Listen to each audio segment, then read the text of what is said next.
Perkenalkan, nama saya Dharma Tampu Bolon, NIM 184050227, semester 6 akuntansi sore. Hari ini saya akan memaparkan contoh kasus pelanggaran kode etik pemerintahan dan contoh kasus evaluasi terhadap kode perilaku korporasi. Contoh pelanggaran kode etik pemerintahan yaitu korupsi dana bantuan sosial COVID-19. Korupsi merupakan salah satu tindakan yang dilakukan oleh pejabat publik, baik politisi maupun pegawai negeri, serta pihak lain yang terlibat dalam tindakan secara tidak wajar dan ilegal dengan menyalahgunakan kepercayaan publik yang dikuasakan kepada mereka untuk mendapatkan keuntungan sepihak. Menteri Sosial Juliari Batubara ditetapkan sebagai tersangka oleh Komisi Pemberantasan Korupsi atau KPK dalam kasus dugaan korupsi bantuan sosial COVID-19. Dalam konferensi pers, Ketua KPK Firly Bahuri menduga Juliari Peter Batubara atau JPB menerima 17 miliar rupiah dari kasus bansos sembako yang ditujukan untuk keluarga miskin yang terdampak akibat wabah virus corona.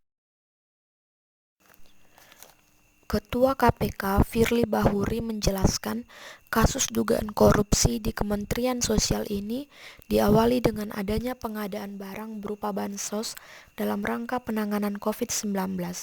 Pengadaan barang itu berupa paket sembako di Kementerian Sosial pada tahun 2020 dengan nilai 5,9 triliun rupiah dengan 272 kontrak dan dilaksanakan sebanyak 2 periode.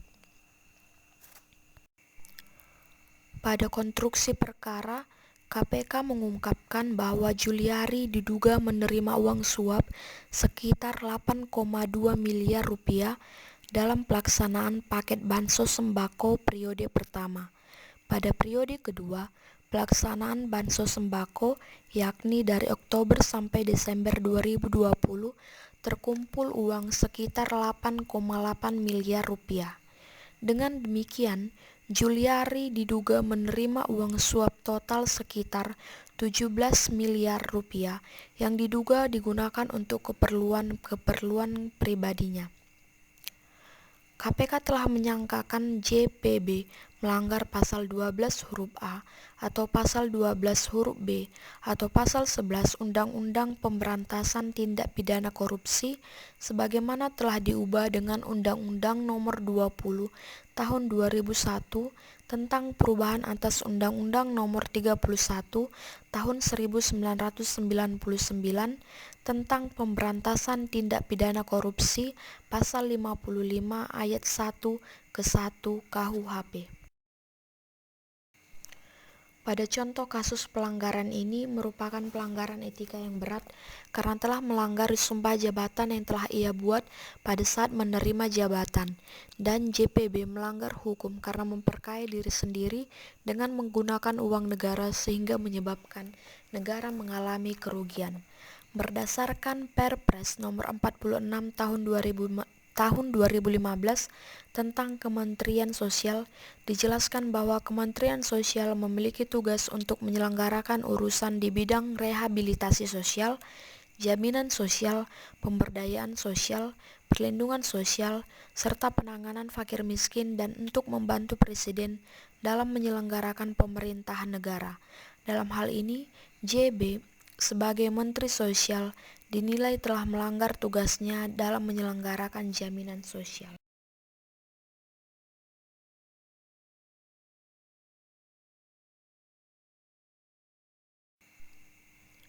Selanjutnya saya akan memaparkan contoh kasus evaluasi kode perilaku korporasi, yaitu pelanggaran Corporate Code of Conduct yang dilakukan oleh produk mie instan Taiwan terhadap PT Indofood, yaitu mie instan Indomie. Indofood merupakan salah satu perusahaan global asal Indonesia yang produk-produknya banyak diekspor ke negara-negara lain. Salah satunya adalah produk mie instan Indomie. Di Taiwan sendiri, persaingan bisnis mie instan sangatlah ketat. Di samping produk-produk mie instan dari negara lain, produk mie instan asal Taiwan pun banyak membanjiri pasar dalam negeri Taiwan. Harga yang ditawarkan oleh Indomie sekitar Rp1.500, tidak jauh berbeda dari harga Indomie di Indonesia. Sedangkan mie instan asal Taiwan dijual dengan harga mencapai Rp5.000 per bungkusnya. Di samping harga yang murah, Indomie juga memiliki beberapa keunggulan dibandingkan dengan produk mie instan asal Taiwan, yaitu memiliki berbagai varian rasa yang ditawarkan kepada konsumennya. Dan juga banyak TKI TKW asal Indonesia yang menjadi konsumen favorit dari produk Indomie. Selain karena harganya yang murah, juga mereka sudah familiar dengan produk Indomie. Tentu saja hal ini menjadi batu sandungan bagi produk mie instan asal Taiwan. Produk mereka menjadi kurang diminati karena harganya yang mahal. Sehingga pihak perindustrian Taiwan mengklaim telah melakukan penelitian terhadap produk Indomie dan menyatakan bahwa produk tersebut tidak layak konsumsi karena mengandung beberapa bahan kimia yang dapat membahayakan bagi kesehatan konsumennya. Hal tersebut sontak dibantah oleh pihak Indofood selaku produsen Indomie. Mereka menyatakan bahwa produk mereka telah lulus uji laboratorium dengan hasil yang dapat dipertanggungjawabkan dan menyatakan bahwa produk Indomie telah diterima dengan baik oleh konsumen Indonesia selama berpuluh-puluh tahun lamanya.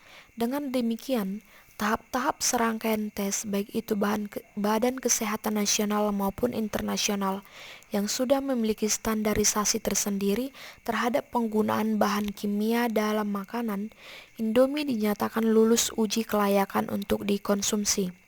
Dari fakta tersebut, penarikan produk Indomie dari pasar dalam negeri Taiwan karena persaingan bisnis semata yang mereka menganggap bahwa mereka dianggap merugikan produk produsen lokal.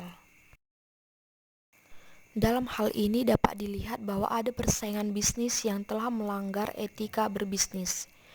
Produk mie instan Taiwan telah melanggar prinsip bisnis etika korporasi yaitu persaingan karena produk mie instan asal Taiwan tidak menjalankan prinsip persaingan yang ketat dan sehat dengan kompetisi yang wajar yang sesuai dengan ketentuan-ketentuan yang berlaku.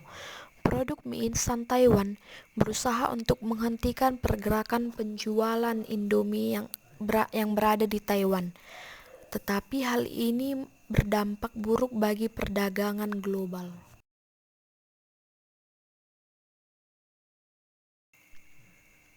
Demikianlah yang dapat saya paparkan mengenai contoh kasus pelanggaran kode etik pemerintahan dan contoh kasus evaluasi terhadap kode perilaku korporasi.